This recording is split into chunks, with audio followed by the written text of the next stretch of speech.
Sir, my patient is 35-year female, and she is basically from means Dholpur, Rajasthan, and she is MCA, and she is doing a private job in Delhi, and she has complained. She has come with chief complaints. Actually, there is no active complaints at present, and she has come for definitive management in this admission. History of presenting illness. Patient was apparently all right till December 2022, 1st of December. Then at that time, she underwent elective cholecystectomy for symptomatic gallstone disease, and she was not having any pain, abdomen, fever, or jaundice during before that surgery, and means surgery was lasted for 30 minutes. No drain, there was no any drain was placed, and biopsy was normal, and she was discharged on first POD, first post-op day on normal diet.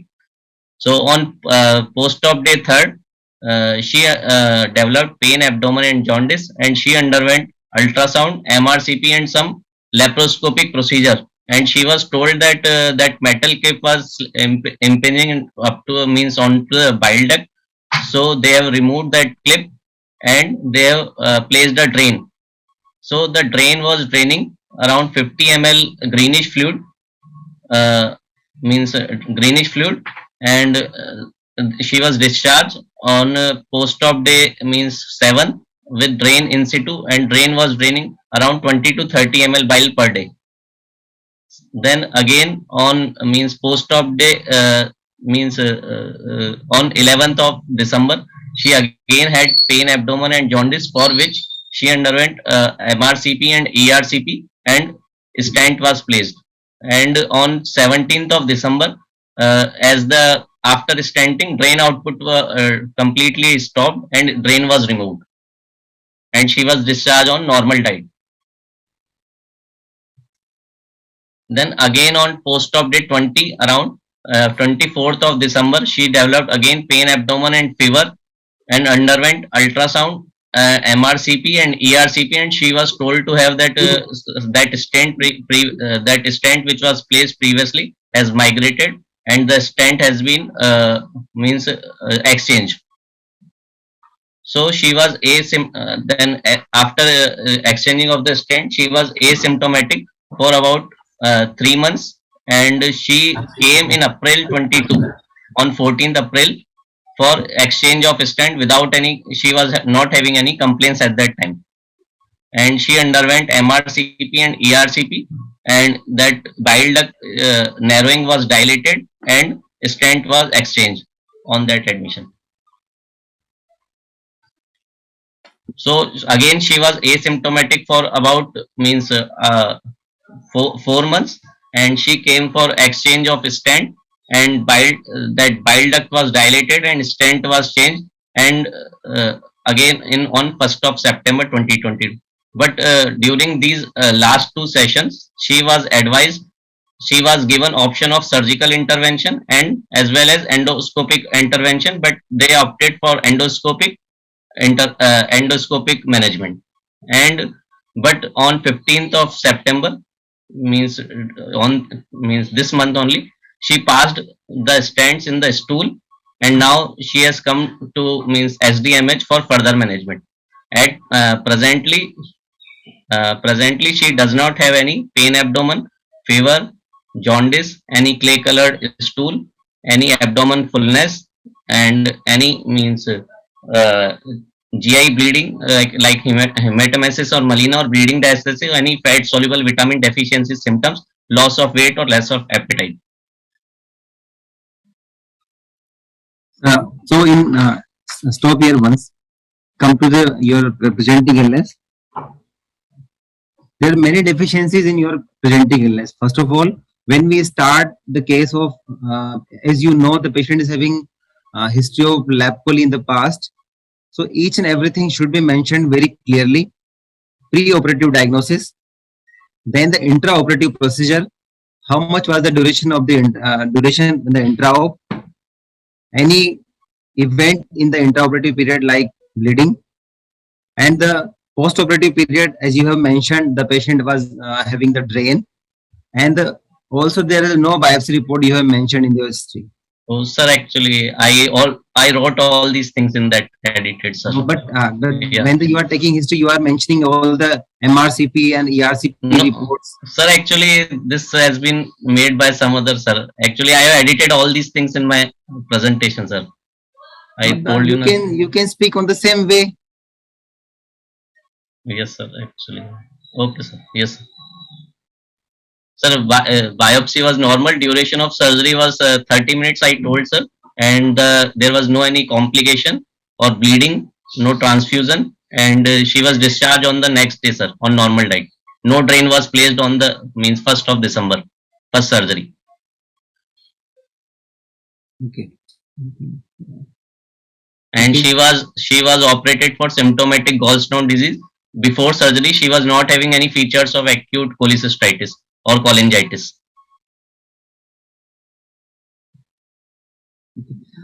As the in your history, you have mentioned all the reports of this MRCP and ERCP. Bit better to speak or mention the patient underwent imaging and the procedure. What was done in the procedure? Okay. Yes, sir. I have told means during that she underwent ultrasound, MRCP and ERCP, and she was told to have this that she has bile duct narrowing, so dilatation and this stent was placed. That's it. You can summarize your presenting illness first. Now Kapoor sir joining. You can summarize your presenting illness in your language without without reading this slide. Yes, sir. Yes. Sir, she was 30-year-old female patient who underwent elective cholecystectomy on 1st of December 2021 for symptomatic gallstone disease. And she means before surgery she was not having any history suggestive of acute cholecystitis or cholangitis. Her liver function test was normal and ultrasound was suggestive of polylithiasis. And the duration of surgery was 30 minutes. And no means any it was not complicated surgery, and there was no blood transfusion during the surgery. And she was discharged on next day on normal diet. No drain was placed, and biopsy was normal, sir. And means on the post-op day 3rd, she developed means pain, abdomen, and jaundice, for which she underwent ultrasound, MRCP, MRCP, and she underwent some laparoscopic procedure. And she was told that that metal clip which was which was applied on cystic grid was impinging on the bile duct. So that clip was removed and drain was placed. And sir, drain was draining on 40 to 50 ml greenish fluid, uh, 40 to 50 ml greenish fluid, and she was discharged on 3rd post-op day of next surgery with drain in situ on normal diet. Then sir, again on 7th post-op day of next surgery in December only, she developed again pain, abdomen and jaundice. So she underwent repeat MRCP and ERCP, and stenting was done, sir. And after stenting, drain output was stopped, so drain was removed on the same admission. So after that, sir, means she has underwent 2 times endoscopic bile duct dilatation and stenting. And she was given option of surgical intervention also. And now she has come for definitive management. Presently, she doesn't have any features of pain, abdomen, fever, jaundice, clay colored stool, loss of weight or appetite, or hematemesis melena, and any fat soluble vitamin deficiency symptoms, sir. Yeah, carry on, please carry on. You think that when they did a diagnostic laparoscopy, yes, then why? And they said that the clip was onto the cystic duct. Sorry, on the thing part of the CHD or CBD, and that clip was removed. Yes, so sir. Was there any? They didn't mention. Was there any bile leak? Otherwise, why did they put the drain? Sir, maybe they were thinking like it will leak, so they prophylactically placed drain. And the next day, the bile came. Yes. The drain had bile next day. Yes, sir. Maybe prophylactically, sir, they removed the clip during means intra. Maybe there was no leak, but it came on the next day, sir. Or they have done some procedure means laparoscopically, which means I would like to means ask to the surgeon what exactly they did, sir.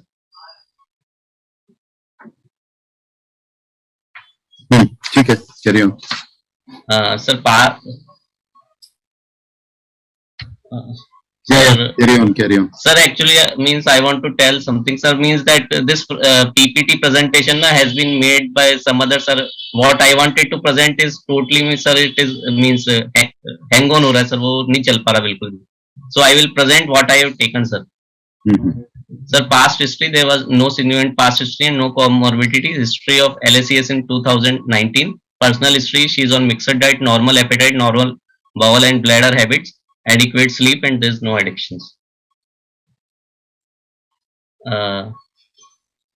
Sir, I want to give summary of the history, sir. Yes. Sir, so she is 35-year female, 30, who underwent elective cholecystectomy in Laparoscopy also you said, no? Sir? Elective laparoscopy. Ah, sir, yes. Elective laparoscopic cholecystectomy on December 1st, 2021 for symptomatic gallstone disease, and with means who had iatrogenic bile duct injury, for which multiple attempts of endoscopic dilatation and stent exchange has been attempted, and now she is presenting for means definitive management. Without presently she is not in cholangitis or secondary history suggestive of cholangitis or secondary biliary cirrhosis. So if you say that she has presented for definitive management of what? Sir, bile duct narrowing stricture. How do you know that there is a bile duct narrowing? Sir, because previously they have means done endoscopic dilatation and stenting has been. Agreed. But how do you know that now she has bile duct narrowing? Maybe she has responded to endoscopic management. Clinically, you are saying she has no fever, no jaundice, nothing to suggest cholangitis, no pruritus, isn't it? Yes. She is asymptomatic. So suppose I say that she had a biliary stricture with ductal continuity and she has responded to endoscopic management. Yes, sir. So unless you have biochemical or imaging evidence, clinically at this stage as of today, she has no features of biliary obstruction. Yes, sir. So that point has to, because we all know that one of the methods of management of a biliary stricture, biliary injury, the preferred method is endoscopic.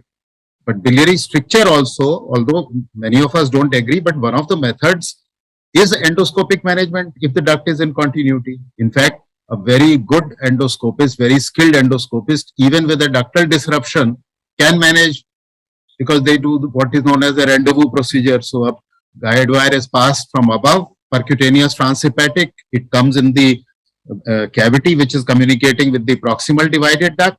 He passes a snare from below which goes into this cavity, and then under fluoroscopy he catches hold of that guide wire, pulls it down, and then places a stent over it. Yes. So a very skilled endoscopist like what we have, Dr. Saraswat, they have managed even complete injuries endoscopically. Yes. So as of today, if she is asymptomatic, you cannot say that she has come for definitive management. Definitive management will be for a biliary stricture. Biliary stricture has to be either symptomatic, it can be asymptomatic. For example, if there is a complete division, not in this case because here it's not a complete division. Suppose there is a complete division and there is an internal fistula. So patient will be asymptomatic because the bile is draining through the internal fistula. But still, most of us feel that these patients should be offered repair because they continue to have subclinical recurrent cholangitis, which can lead on to secondary biliary cirrhosis. Okay. So we will have to wait to see the investigations till we say that she requires intervention. Okay. Okay? Yeah. But in you, Sir, means actually in the Wait. Ankur, yes, sir. before Professor Kapoor came, you had shown us the, within a week, MRCP was done twice. Yes, sir. And there you said that the MRCP has shown some discontinuity of the duct. Yes, sir.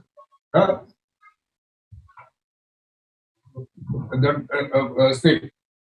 And what was the present status before? This definitive surgery, all right, but for definitive surgery also some investigation must have been done. As Professor Kapoor is saying, that why will you do a definitive surgery if the patient has no symptoms with endoscopic management of a benign biliary stricture? Because that is also one of the established method of treatment of benign biliary stricture. Yes. So we will see what her investigation reports are. Okay. Yes, sir. Yeah. Carry on. Sir, means general physical examination. Patient is conscious, cooperative, well oriented to time, place, and person. And she is. Change your slide. We can't see the general examination. Sir, actually that PPT, sir, it's not working, sir. What has happened? Stop sharing and then share again. He tried. Sir, 1 second, sir. I will try again, sir. Okay. Okay. Doesn't matter. It's okay.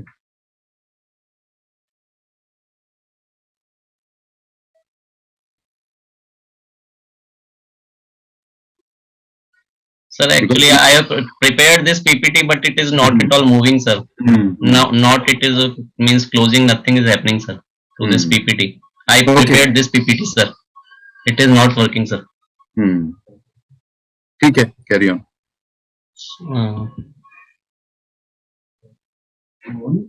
Sir, means general physical examination. Patient is conscious, cooperative, well oriented to time, place, and person, and she is moderately built, moderately nourished. BMI of 20.21 and ECOG performance status of 0, and she doesn't have means any features of jaundice, not pallor, no cyanosis, no clubbing, and no pedal edema, no signs of chronic liver failure, with pulse rate of 80, blood pressure 110/80, and temperature 98.6, and saturation 99% on room air, sir. And abdomen inspection. Abdomen is flat, umbilicus is inverted central, and scars of laparoscopic cholecystectomy and drain site has healed, and presently there is no any dilated veins, scar, sinus, and hernial orifice free. The palpation, abdomen is soft, there is no warmth, no tenderness, no hepatosplenomegaly, no any palpable thrill. Percussion, liver span is 14 centimeter, and no shifting dullness, auscultation, bowel sounds heard normally, and rectal examination, finger stained with yellow colored stool, and rest of the systemic examination, cardiovascular, respiratory, and CNS within normal limit. So what information the examination has given you which is important and relevant in this case? Sir, first, sir, there is no examination finding suggestive of chronic liver disease, and her BMI is 20, BMI is good, sir, and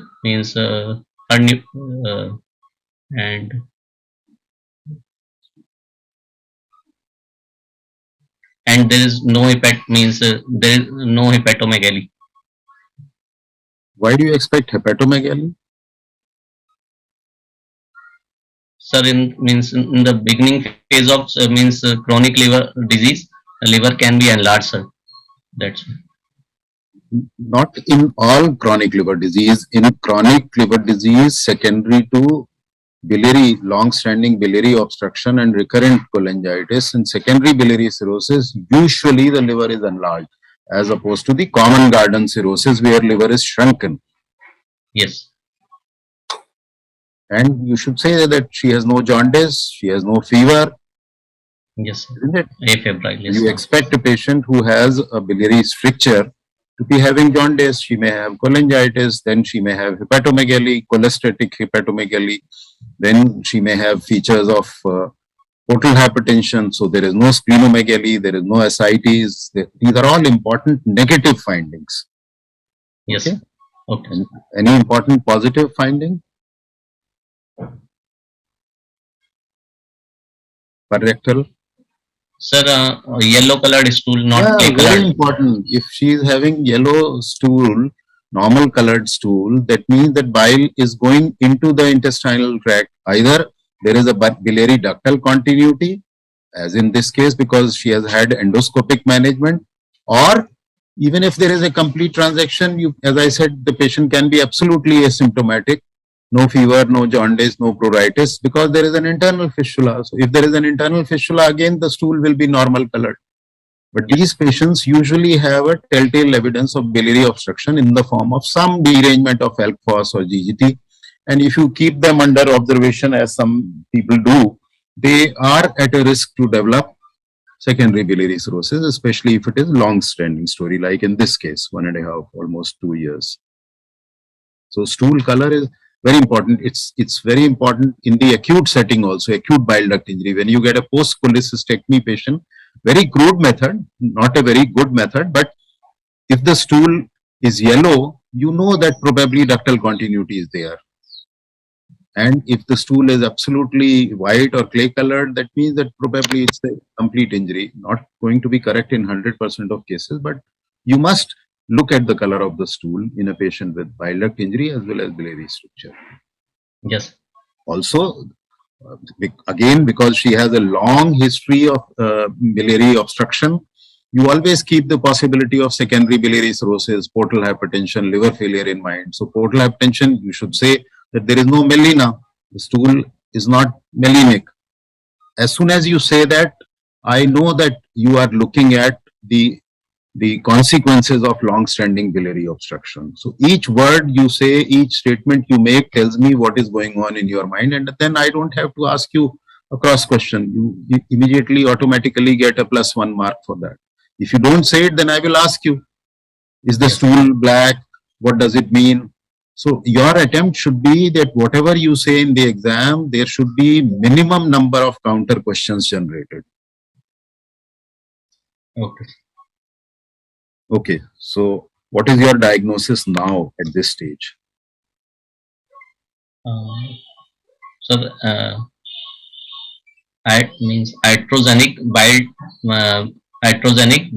benign biliary stricture, status laparoscopic cholecystectomy with multiple sessions of endoscopic dilatation and stenting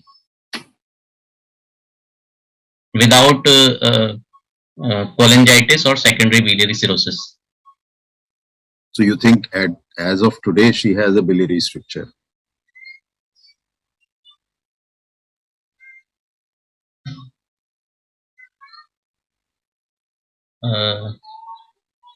Sir, it's 10 months means now cholecystectomy. So probably she has developed, sir.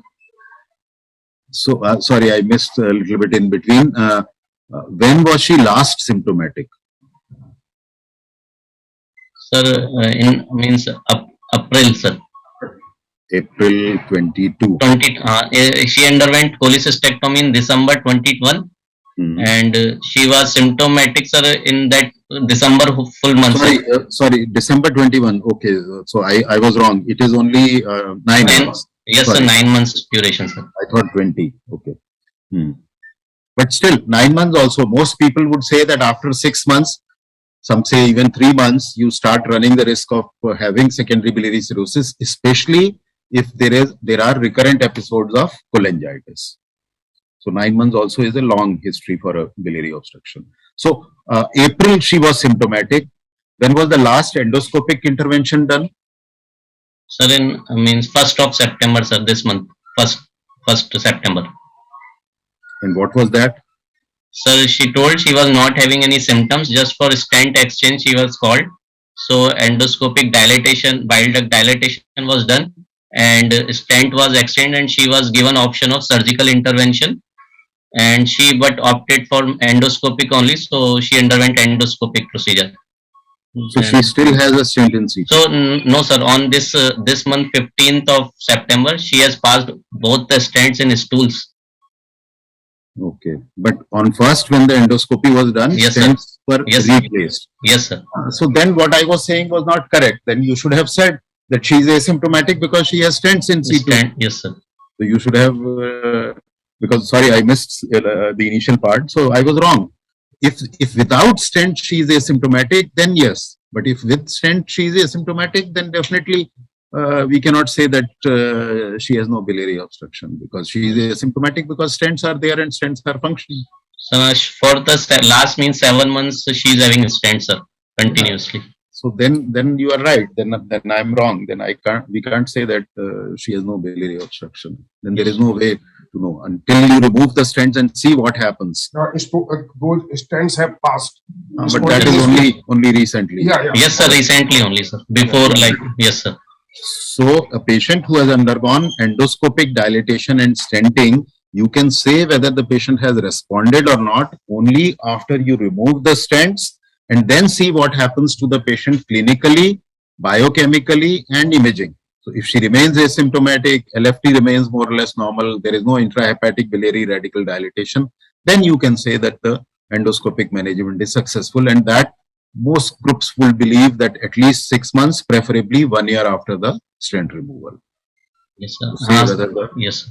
treatment is successful. Okay, so then I agree with you. Okay, fine. Yes, sir. In the last session, sir, it was told like the dilatation which they were expecting, it has not achieved, and you have to undergo surgical intervention, and they gave option for that, but they opted for endoscopy. How does the endoscopist know that dilatation is not successful?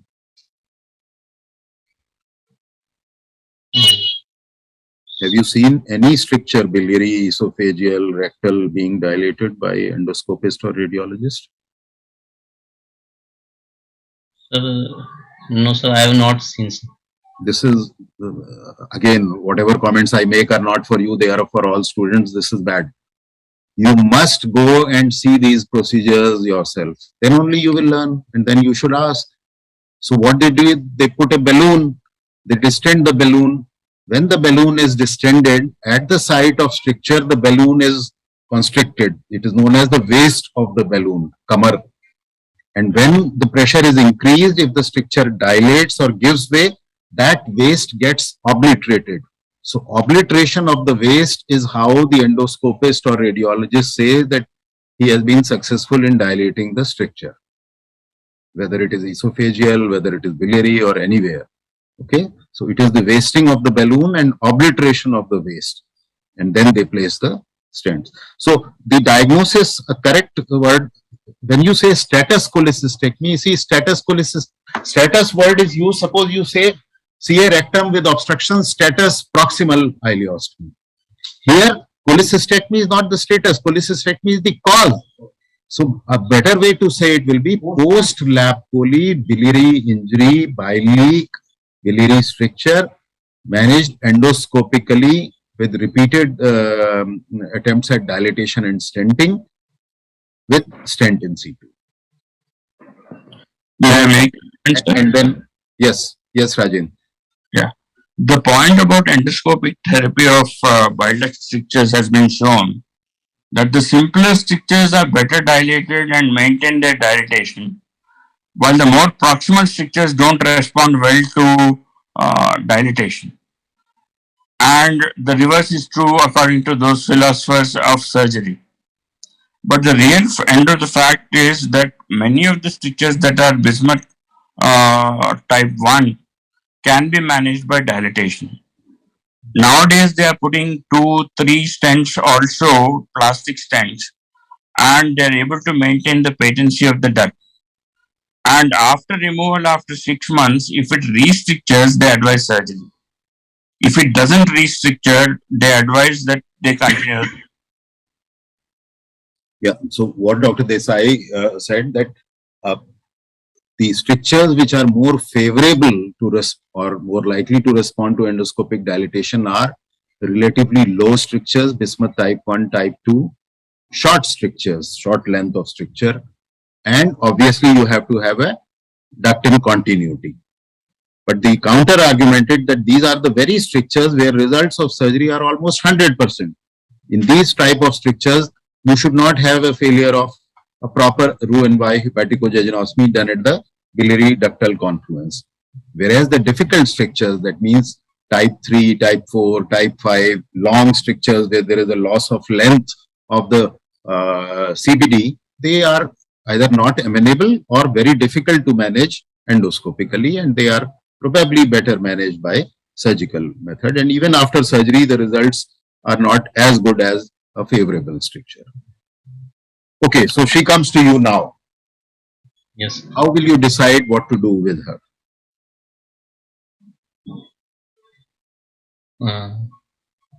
Sir, I will means for decision making, sir, I will do blood test involving liver function test and complete blood count, PTINR, and this ultrasound abdomen. And sir, first means I would like also talk to the surgeon who operated, and I will review all the means previous imaging and intervention reports, sir. How talking to the surgeon who operated at this stage is going to change your plan of management? What finding? So presently, sir, it will not change. So don't give stock answers. That may be useful when you are dealing with an acute bile duct injury. But when the patient has already formed and established, again, I would say there are three stages. One is post-cholecystectomy acute bile duct injury, usually with bile leak, although a clipped or ligated duct will not have bile leak. That is the first stage, where all this information is useful, and endoscopy and interventional radiology play a very important role. There is very little place for surgery. Second is, when there is a bile leak, either a drain was placed at surgery or you have put a percutaneous catheter drain and you drain the bile externally and try to achieve what is known as a controlled external biliary fistula. That means all bile coming out through the drain, no bile leaking from the wound or the port side, no intra-abdominal collection, no peritoneal sepsis, no biliary sepsis, patient is otherwise all right. Third stage is an established biliary stricture. So either the fistula closes and forms a stricture, or the fistula persists like in a complete transaction, and then although technically there is no biliary stricture, so it is an ongoing external biliary fistula which is not showing a trend towards closure, and you have to go and repair the bile duct even with an ongoing fistula, which obviously will result in no dilatation. So these are three stages. In the third stage, what happened during cholecystectomy is probably not of much importance, except whether there was a vascular injury or not. So if there was excessive bleeding, if patient required multiple units of transfusion, if there was fall in hemoglobin, patient had hemodynamic instability, that indirectly indicates that probably there was a vascular injury. Again, a presence or absence of a vascular injury does not usually change your management of an established biliary stricture. It is only a contraindication for immediate or early repair, but not for a delayed repair. Because even if there is a vascular injury, if the stricture can be repaired, you will still repair the stricture. Although some people believe, some reports say that in presence of vascular injury, re-stricture rates are higher. But at the same time, there are reports which say, no, it doesn't matter. If you do a proper repair, whether there is a vascular injury or not, there is no difference. So there are different views on this. The only way it can slightly alter your plan of management is that if it is a very high stricture, say a very bad type 3 or a bismuth type 4 stricture, and there is an associated vascular injury, if you are not getting a good duct or if you are not getting the duct during surgery, then your threshold for offering hepatectomy as a primary procedure becomes little lower, because you know that this is a difficult repair and there is a vascular injury, so why should I not do a hepatectomy? So by and large, presence or absence of vascular injury does not change the management of a established biliary stricture. The second thing which you said that I will do hemogram, LFT and all, agreed, you will do it as a routine, but what do you expect them to be abnormal? No, sir. No, because she has a stent in C2. So if stent is there and it is functioning well, it is offering a biliary decompression. It's like a normal biliary system. So she should have normal counts. She should have normal LFT. Ultrasound. What will ultrasound show in her? So in ultrasound, sir, intra means first liver size, echo texture, and intrahepatic any biliary. In this particular case, you do an ultrasound today, or you had done. You did it when the stents were still in C2. What would the ultrasound show? Sir, it could have shown means What? pneumobilia. Yeah. So you will see aero or pneumobilia, and you will see the stents in position.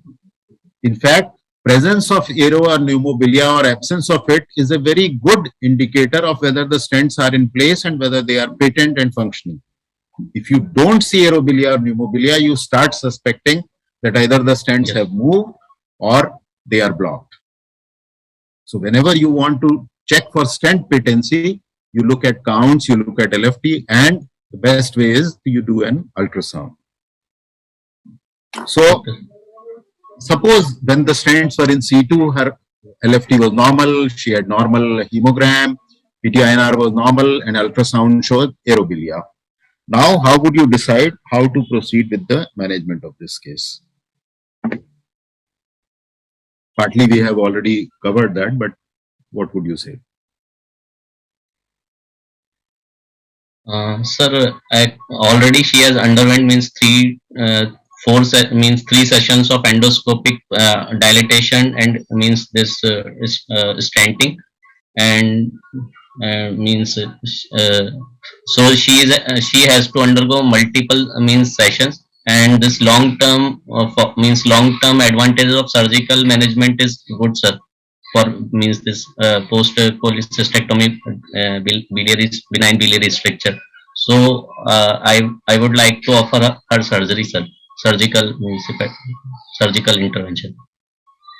I think a correct answer would be you should know what is the regime or schedule of endoscopic management of a biliary stricture, if you believe in that. So it requires repeated endoscopic dilatation and stenting, and as Dr. Desai said, that there are two regimes. One is that in one go they place as many stents as possible, multiple stents. So they dilate, place one stent, then they dilate, then another stent. Other is that sequentially, so you place one stent first, in the next sitting you place two, then you place three, and usually they would repeat this procedure every 3 months up to a maximum of 2 to 4 times. And then you have to say that, as we discussed earlier, that to say whether stenting is successful or not, you have to remove the stents at some stage and then follow the patient and see what happens.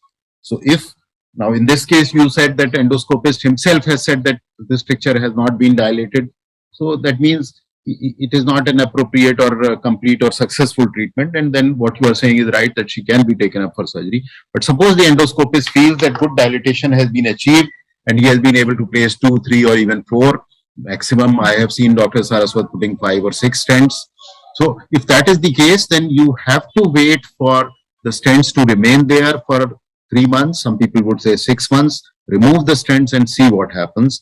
And if only biliary obstruction reappears, then you advise surgery. Otherwise, you say endoscopic management is successful.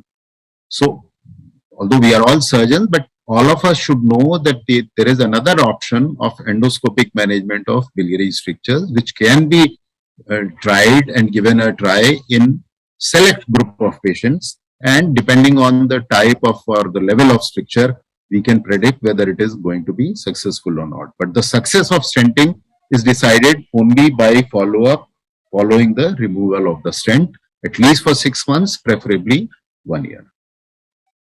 Okay.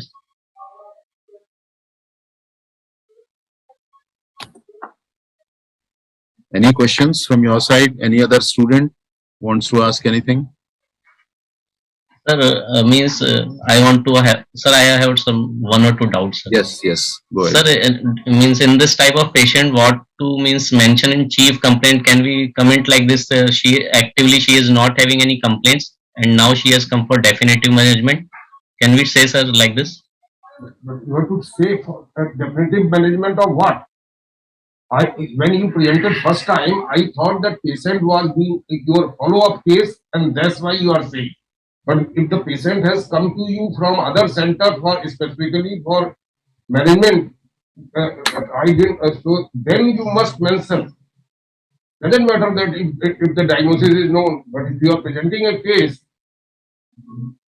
so you have to say, na, presenting illness, जब तुमने history उसी लगे history of presenting illness, then you said same thing. So at least you have to say, sir, she has come for definitive management of what? So I know many students have this doubt in their mind that in these post-cholecystectomy cases, where to start the story. I personally feel that the story because if you describe cholecystectomy as a past history, then it becomes very difficult for somebody who's listening the story for the first time to make out what is happening. So it starts with that patient underwent a cholecystectomy and then all this. He started like that. Yes. He started like that, but then he just did not write. Because first I thought that patient is your follow-up case. He has been coming to your center and now he is you are going to the gastroenterology getting. So what exactly is your doubt? No, sir. Means in chief complaints, sir, what to tell, sir. She has actively she is not having any complaints and she has come for definitive management of bile duct narrowing. Can we say like this, sir? Yeah. So again, I say that see the format of history presentation is followed in most of the cases, but at MCH level, if you start saying that this is a patient with post-cholecystectomy problems who has come to us or who has been referred to us by an endoscopist following endoscopic dilatation for definitive management of a bile duct injury, I don't think anybody would. Okay, sir. May I speak for a moment, Yes, sir? yes, Rajan. Yeah. The important thing in the history is to be taken is what kind of cholecystectomy it was. Was it difficult? Was it easy? Was there any complicating factor like bleeding? Was there any complicating fact like a portal cavernoma which has been diagnosed on the table? So all these situations can arise in a cholecystectomy and while you're doing a cholecystectomy and we actually explain the reason why things went wrong. It's very easy to judge the surgeon who did the cholecystectomy and say he's been negligent. But I think we need to know the entire picture before we can judge someone as negligent, especially if it is an experienced surgeon. Yes, sir. Okay. Any other student? Any question? Faculty? Any other comments? Sir, good morning, sir. Yeah. Sir, in this case, told a second laparoscopy, they remove the clip, then place a drain. So, any other option? Again, you have to clip or suture the remnant cystic duct or that CBD. Yeah, so the treatment of a clip which has been applied on CBD and CBD is not divided is that if you recognize it during surgery, very gently, very carefully, you remove the clip, examine the site where the clip had been applied for the vascularity, for the thinning of the bile duct. Definitely you will place a drain because this, even if there is no bile leak at that time, this is likely to give way and have a bile leak. And these are cases where many people would recommend, if possible, an intraoperative endoscopy and placement of a stent. If not, then immediate postoperative, very early placement of stent, because again, the chances that it will leak are high, so you will reduce that leak. And second, if a significant part of the circumference of the duct has been encroached by the clip, there is a possibility that the patient may develop a stricture. So prophylactically or preventively, you place stents in the CBD so that you prevent the formation of a stricture. Okay, sir. Yes, sir. Thank you. Thank you, sir. Richa, you want to make any comment on the general presentation? So it was an interesting case. I am just eagerly looking forward to seeing the images. So maybe next time. Sure. So those of you who may not know, Dr. Richa was the chief of pediatric surgery at SCPGI. Before that, she was working with us in pediatric surgery. So I would encourage students, because now she is regularly attending these sessions, encourage students to present EHPVO, portal hypertension. She is an authority on that, and choledochal cyst. So these are two areas where she has a lot of expertise which we can make use of. So any of the students can either prepare a case, or you can prepare an operative surgery session, operative surgical management of choledochal cyst, and then I will request her to moderate that. Thank you, sir. Thank you for your kind introduction. Thanks a lot, sir. Okay. So Ankur, is that all? We can close? Okay, sir. Yes, sir. Thank you. Thank you. Thank you, sir. Thank you, sir.